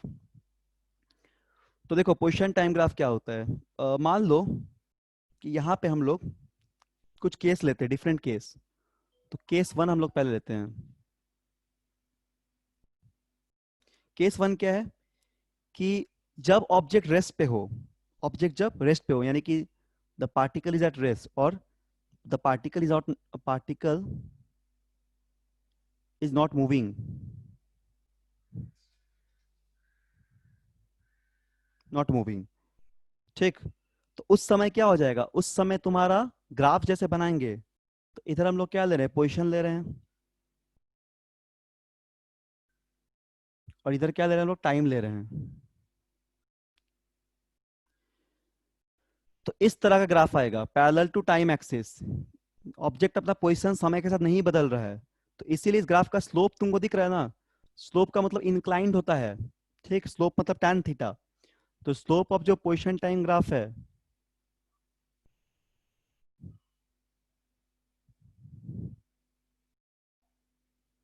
वो क्या हो जाएगा, 0 हो जाएगा। यानी कि हम लोग यहाँ पे पोजीशन को x लिखे हैं और टाइम को t लिखे हैं, तो स्लोप का मतलब dx/dt जो रेट होगा, dx/dt। या फिर तुम ऐसे बोल सकते हो, इधर का x2 - x1 और इधर का टाइम t2 - t1, तो डिफरेंशियल फॉर्म में यही आएगा dx/dt।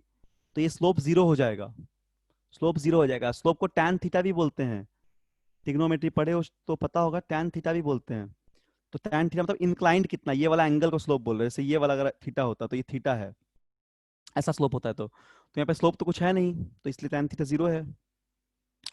तो ये पहला केस आ गया, ठीक। दूसरा केस क्या आ जाएगा, दूसरा केस 2 में हम लोग क्या लेते हैं, केस 2। इसमें क्या हो जाएगा कि जब पार्टिकल जो है वो मान लो मूव कर रहा है, ठीक है, पार्टिकल यूनिफॉर्म वेलोसिटी को रिप्रेजेंट कर रहा है। तो मान लो कि पार्टिकल कुछ इनिशियल वेलोसिटी u से, इधर मान लो पोजीशन x है और यहाँ पे टाइम है, और पार्टिकल ऐसे मूव कर रहा है स्ट्रेट लाइन। तो देखो यहाँ पे तुमको स्लोप मिल रहा है, ये स्लोप मतलब ये वाला थीटा, ये theta, this tan theta will give slope. तो यहाँ पे जो स्लोप है, ठीक, ये स्लोप क्या मिल जाएगा, ये स्लोप जो है dx/dt, ये क्या हो जाएगा, कांस्टेंट हो जाएगा और क्या हो जाएगा, पॉजिटिव हो जाएगा, कांस्टेंट या पॉजिटिव हो जाएगा। क्लियर है।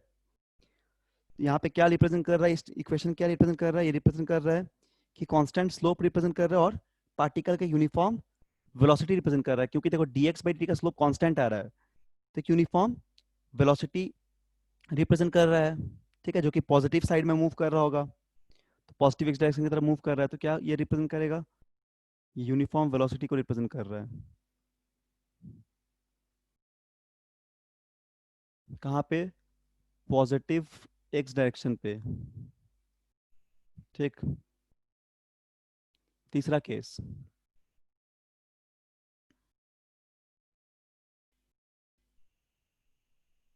केस 3। केस 3 में क्या हो जाएगा कि यहाँ पे ये तुम्हारा ऐसा कुछ लेते हैं, मान लो इस बार स्लोप को नेगेटिव ले लेते हैं, ये पोजीशन हो गया, ये टाइम हो गया। तो ऐसे पार्टिकल अगर आ रहा है, ठीक है, तो यहाँ क्या दिख रहा है, ये जो स्लोप आ रहा है dx/dt या फिर tan थीटा, स्लोप को हम लोग हर जगह tan थीटा भी बोल रहे हैं, जो also called as tan theta, ठीक। तो ये क्या आ जाएगा इस बार, ये कांस्टेंट या पॉजिटिव, कांस्टेंट या फिर तुम्हारा यहाँ पे नेगेटिव आ जाएगा। स्लोप, स्लोप तो कांस्टेंट है, ठीक है, स्लोप तो कांस्टेंट है, नेगेटिव डायरेक्शन में, तो पार्टिकल मूव करेगा किधर, नेगेटिव डिस्प्लेसमेंट होगा। तो यहाँ पे पार्टिकल का डिस्प्लेसमेंट क्या हो रहा है, नेगेटिव हो रहा है, नेगेटिव डिस्प्लेसमेंट हो रहा है। समझ में आ गया ना, नेगेटिव डिस्प्लेसमेंट आ रहा है, नेगेटिव एक्स डायरेक्शन में मूव करेगा ये क्या हो जा रहा है, नेगेटिव एक्स डायरेक्शन पे मूव कर रहा है। क्लियर है, नेगेटिव एक्स डायरेक्शन पे ये मूव कर रहा है। तो ये क्या रिप्रेजेंट करेगा, ये कांस्टेंट स्लोप रिप्रेजेंट करता है किसी यूनिफॉर्म वेलोसिटी का। तो ऑब्वियसली यहाँ पे वेलोसिटी यूनिफॉर्म ही है, क्योंकि स्लोप क्या है, कांस्टेंट है। तो ये हो गया केस 3। कोई भी अगर नॉन लीनियर सा ग्राफ हो, मान लो ऐसा कुछ ग्राफ हो, कोई नॉन लीनियर मोशन के लिए, ये तो यूनिफॉर्म मोशन के लिए देख रहे थे, नॉन यूनिफॉर्म मोशन के लिए ऐसा कोई ग्राफ हो, मान लो कि इस तरह कोई कर्व टाइप का है, तो हम लोग क्या निकालेंगे, हम लोग इस पॉइंट पे टैंजेंट ड्रॉ करेंगे। ये पोजीशन हो गया, ये टाइम हो गया, यहाँ पे नॉन यूनिफॉर्म मोशन के लिए।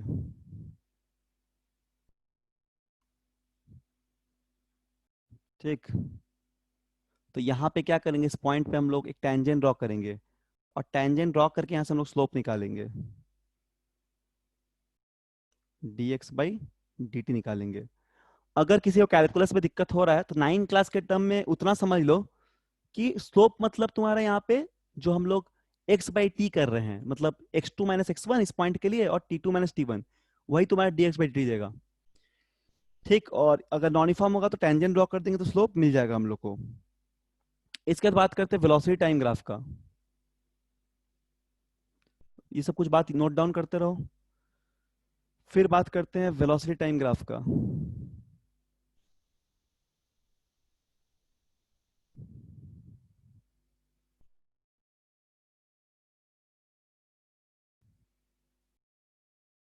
ठीक है, तो वेलोसिटी टाइम ग्राफ क्या हो जाएगा, यहाँ पे हम लोग एक ग्राफ लेते हैं, सपोज टाइम लेते हैं और इधर क्या लेते हैं, वेलोसिटी लेते हैं। ठीक है, तो वेलोसिटी टाइम ग्राफ मतलब वीटी ग्राफ। तो मान लो कोई भी वेलोसिटी हम लोग ऐसा कुछ दिखाते हैं, 1 पॉइंट से 2 पॉइंट में ऐसा कुछ नॉन यूनिफॉर्म टाइप का दिखाते हैं। यहाँ पे ए पॉइंट था, यहाँ पे कोई बी पॉइंट है। ठीक है, समझ में आ गया। तो इसका देखो पूरे इंटरवल पे हमको क्या चाहिए, सपोज डिस्प्लेसमेंट कितना ट्रेवल, कितना डिस्टेंस ट्रेवल किया ये चाहिए, कितना डिस्टेंस ट्रेवल किया हम लोग को वो चाहिए। तो हम लोग क्या फाइंड आउट करते हैं, इस ग्राफ का हम लोग एरिया निकालते हैं, इस ग्राफ का हम लोग एरिया निकालते हैं, एरिया ऑफ वीटी ग्राफ हम लोग निकालते हैं, एरिया अंडर वीटी ग्राफ। ठीक, तो हम लोग क्या दे देगा, ये देगा हमको magnitude of distance, magnitude of distance. जैसे क्लास 9 में तुम लोगों ने प्रूफ किया होगा इक्वेशन ऑफ मोशन को with the help of velocity time graph. ठीक है, वेलोसिटी टाइम ग्राफ के हेल्प से तुम फाइंड आउट करते हो। समझ में आ रहा है ना, वेलोसिटी टाइम ग्राफ के अगेंस्ट तुम फाइंड आउट करते हो। तो फिर से हम लोग कुछ केस लेते हैं वेलोसिटी टाइम ग्राफ का भी, देखो फटाफट। जैसे पहले लेते हैं केस 1। ठीक है, केस 1 हम लोग लेते हैं।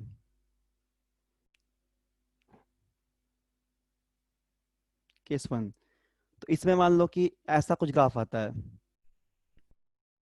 यहाँ पे क्या ये वेलोसिटी है, इधर क्या है टाइम है, ऐसा कुछ ग्राफ आता है straight line parallel to time axis. तो ये क्या बताएगा, ये बताएगा dv बाई dt का स्लोप जो है वो 0 आएगा। अच्छा, इसका स्लोप होगा वेलोसिटी टाइम ग्राफ का, स्लोप ऑफ वीटी ग्राफ क्या देता है, एक्सीलरेशन देता है।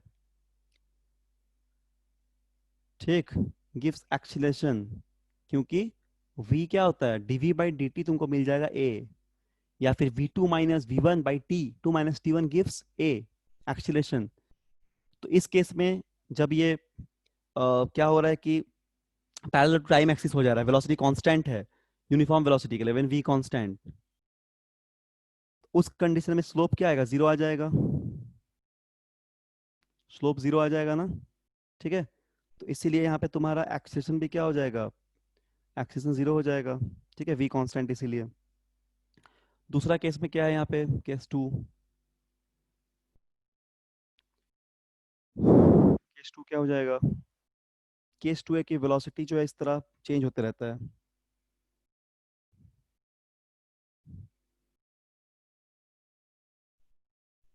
तो यहाँ पे स्लोप dv बाई dt या क्या हो जाएगा, ये कांस्टेंट हो जाएगा। वेलोसिटी यहाँ पे तुम्हारा ये है, मतलब क्या बोलते हैं, ये वेलोसिटी है, तो इसका स्लोप देखो हर पॉइंट में कांस्टेंट आएगा। ठीक है, यहाँ पे हर पॉइंट पे वेलोसिटी कांस्टेंट आएगा, slope of velocity time constant और पॉजिटिव भी आएगा। ये स्लोप जो है, ये स्लोप कांस्टेंट आएगा जो कि ए देगा, तो मतलब एक्सेलरेशन कांस्टेंट आएगा। यही क्लास 9 में किए हो ग्राफिकल मेथड से प्रूफ, कांस्टेंट के साथ साथ में स्लोप जो है क्या होगा, पॉजिटिव भी आएगा, यानी कि जो एक्सेलरेशन आएगा वो पॉजिटिव और कांस्टेंट दोनों आ जाएगा। क्लियर है ना, इस तरह मिल जाएगा हमको यहाँ पे। और पार्टिकल का इनिशियल वेलोसिटी कितना दिख रहा है इस ग्राफ में, ये पार्टिकल का इनिशियल वेलोसिटी है। तो यहाँ पे इस पार्टिकल का जो इनिशियल वेलोसिटी है वो 0 आ रहा है। ठीक है, पार्टिकल का जो इनिशियल वेलोसिटी है वो कितना आ जा रहा है, 0 आ जा रहा है। समझ में आ गया। और एक ग्राफ ऐसा कोई ड्रॉ कर रहे हैं हम लोग, सपोज केस 3 में,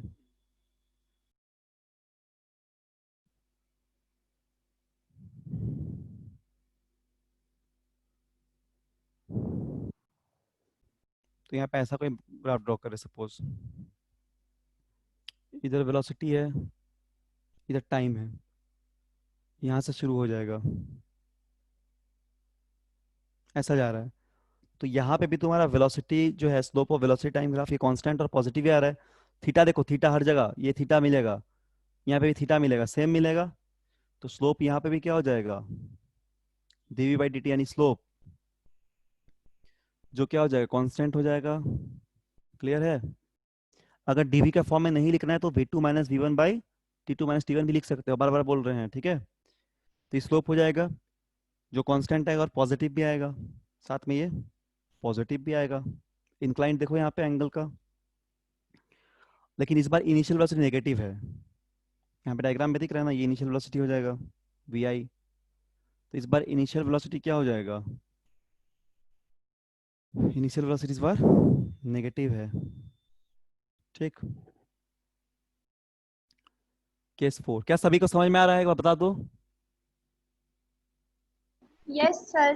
ठीक है। एक हो जाएगा केस 4। जैसे मान लो कि यहाँ पे हम लोग वेलोसिटी ले रहे हैं, फिर से ये टाइम ले रहे हैं, ऐसा कोई हुआ तो क्या हो जाएगा, इस बार इनिशियल वेलोसिटी पॉजिटिव है। तो क्या देखें हम लोग कंक्लूजन की, वेलोसिटी टाइम ग्राफ के स्लोप में हम लोग क्या मिल जाएगा, हम लोग को मिल जाएगा स्लोप एक्सेशन देगा, और area under the VT curve देगा हम लोग को मैग्नीट्यूड ऑफ डिस्टेंस। तो यहाँ पे इनिशियल वेलोसिटी पॉजिटिव आ रहा है, ठीक, और स्लोप फिर से कांस्टेंट आ जा रहा है, साथ में ये पॉजिटिव भी है। क्लियर है। जो क्या देगा, ए दे देगा एक्सीलरेशन। तो नोट डाउन करके एक तो पॉइंट हम लोग लिख सकते हैं यहाँ पे कि हम लोग को यहाँ पे क्या मिल जा रहा है कि जो देखो यहाँ पे जो स्लोप होगा वीटी ग्राफ का, स्लोप जो है किसका, वीटी ग्राफ का,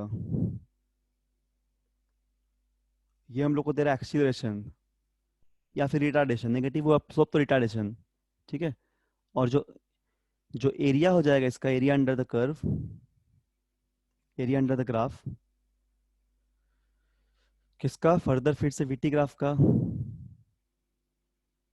ये क्या देगा, मैग्नीट्यूड ऑफ डिस्टेंस।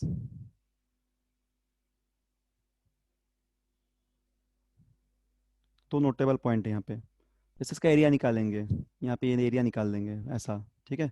तो this gives us magnitude of distance. फिर यहाँ पे एरिया निकाल देंगे, तो जहाँ पे भी एरिया निकाल रहे हैं हम लोग को ये क्या देगा, area under this curve give magnitude of distance. Clear है, ठीक है। मैग्नीट्यूड ऑफ डिस्टेंस या फिर डिस्प्लेसमेंट भी बोल सकते हैं हम लोग, ठीक है। इसके बाद हम लोग बात करते हैं थोड़ा सा एक सवाल का, ठीक। जैसे मान लो क्वेश्चन है, अच्छा क्वेश्चन हम लोग ग्रुप में भी सेंड करेंगे थोड़ा सा टेलीग्राम में आज, एरिया ग्राफ का, फिर ये मोशन का जो पढ़ाएं, तो थोड़ा सा हम डीपीपी टाइप का सेंड कर देंगे जो टेलीग्राम ग्रुप है उसमें, ठीक है। तो उससे इधर देख लेना। तो मान लो कोई भी सवाल दिया हुआ रहेगा, मान लो ऐसा कोई ग्राफ है इस तरह, ऐसा आया, फिर यहाँ तक ये कांस्टेंट हो गया, फिर बढ़ गया, फिर रिटार्ड कर गया। तुम आसानी से क्या कर सकते हो, ऐसा सवाल हम भेज देंगे आज ग्रुप में। हर पॉइंट में क्या कर सकते हो, एक्सेशन निकाल सकते हो। यहाँ पे से पॉजिटिव एक्शन आएगा, ये 0 हो जाएगा, फिर पॉजिटिव, फिर नेगेटिव। तो तुम ग्राफ से इसको आराम से सॉल्व कर सकते हो, ठीक। सवाल सब भेज देंगे हम प्रैक्टिस के लिए, और डाउट होगा तो फिर पूछना। नॉर्मल कॉन्सेप्ट पे ही है, इसको बस याद रखना, सॉल्व करना अच्छे से, तो समझ में आ जाएगा ये सब ग्राफ। नेक्स्ट है एक्सेशन टाइम ग्राफ। चेंज कैसे करना पड़ता है वो सब क्वेश्चन सिखाएंगे। अभी क्लास है, फिर आज क्लास के बाद फिर हम नेक्स्ट क्लास में फिर एक बार फोर्स पढ़ाते पढ़ाते हम लोग कुछ प्रॉब्लम भी डिस्कस करेंगे, इसमें ग्राफ का क्वेश्चंस भी होगा। एक्सीलरेशन टाइम ग्राफ, तो इस बार हम लोग क्या कर रहे हैं कि एक तरफ एक्सीलरेशन ड्रॉ कर रहे हैं,